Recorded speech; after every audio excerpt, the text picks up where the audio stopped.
Hello my dear student, so I think তোমরা সবাই খুব ভালো আছো। তো best of luck all of you, এটা বলার জন্যই মেনলি আসা। কালকে তোমাদের এক্সাম, তো সবাইকে শুভকামনা আমাদের ইজি টু লার্নিংয়ের পরিবারের তরফ থেকে।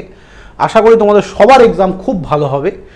আর কিছু টিপস অ্যান্ড ট্রিক্স তোমাদেরকে দেওয়ার আছে, তো শেষ পর্যন্ত ভিডিওটা সবাই দেখবে এবং যারা ফার্স্ট টাইম আমাদের চ্যানেলে, অবশ্যই চ্যানেলটা সাবস্ক্রাইব করবে। তো চলো, মেনলি সেকেন্ড সেমিস্টারে এক্সামের tips and tricks. Tips and tricks বলতে যেটা ফার্স্ট আমি তিনটে তোমাদের ইনসিডেন্ট বলবো বা তিনটে টিপস বলবো বলতে পারো। ফার্স্ট হচ্ছে সমস্ত কোশ্চেন এনি হাউ অ্যাটেন্ড করতে হবে।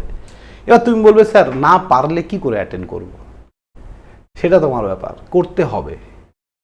অ্যাটেন্ড না করলে নাম্বার পাবে না, ভালো করে ব্যাপারটা বোঝো। অ্যাটেন্ড করতে হবে, না করলে নাম্বার পাওয়া যাবে না। আমি যদি নাও জানি তাও যতটা জানি সে ততটাই আমাকে লিখতে হবে, না হলে নাম্বার পাওয়া যাবে না। ফার্স্ট। সেকেন্ড হচ্ছে খুব সুন্দরভাবে খাতায় প্রেজেন্টেশনটা করতে হবে। প্রথমে এমসিকিউ, দেন বড় কোশ্চেন। প্রথমে আমাদেরকে এমসিকিউগুলো করতে হবে। তো খাতার প্রেজেন্টেশন এবং প্রত্যেকটা সুন্দর করে, ধরো তুমি একটা কালি দিয়ে পয়েন্ট করবে আর একটা কালি দিয়ে লিখবে। প্রেজেন্টেশন এবং হিজিবিজি করবে না, খাতায় সুন্দর করে সাজিয়ে লিখবে। যতটুকু লিখবে সুন্দর করে লিখবে, তাহলে মার্কস ক্যারি করার একটা ভালো সম্ভাবনা থাকে।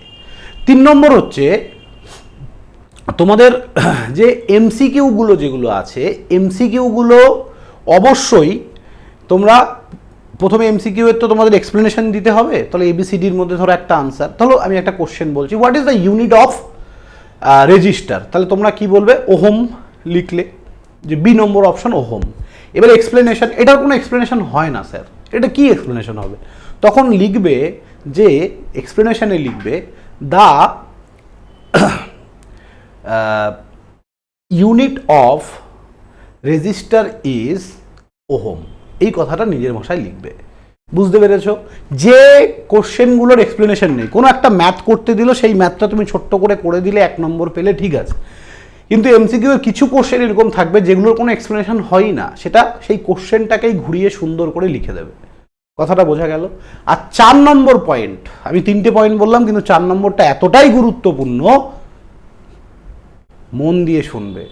সেটা হচ্ছে নট অনলি আইটি সিস্টেম, যতগুলো এক্সাম তুমি ইন ফিউচারেও দেবে, পুরো ডিপ্লোমাতে সবসময় চেষ্টা করবে কোশ্চেন আনসারের সময় কোনো ছবি যদি দেয়া পসিবল হয়, অবশ্যই ছবি দেবে।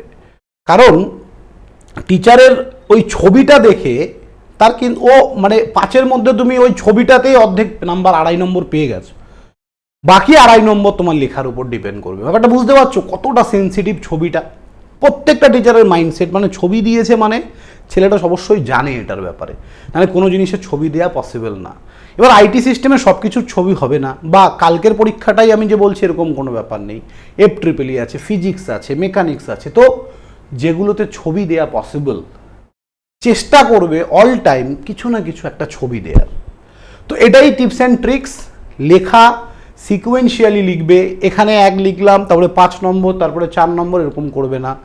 প্রথমে এমসিকিউ, তারপর সিকোয়েন্সিয়ালি সুন্দর করে সাজিয়ে লিখবে। প্রেজেন্টেশন ম্যাটার করে মার্কস আনাতে। ওকে, সো থ্যাংক ইউ স্টুডেন্ট, ভালো থাকবে সবাই, এটাই বলার ছিল।